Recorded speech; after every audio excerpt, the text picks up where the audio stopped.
হাজার বছর ধরে পথ হাঁটিতেছি আমি সিংহল সমুদ্র থেকে নিশীথের অন্ধকারে মালয় সাগরে।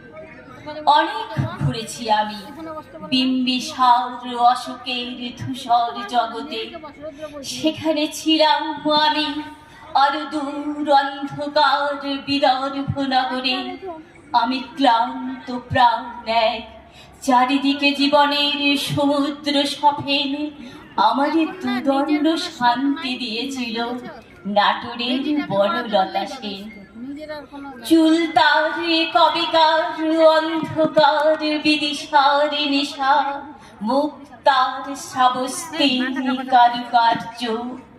অতি দূর সমুদ্রের পর হাল ভেঙে যে নাবিক হারাইছে দিশা, সবুজ ঘাসের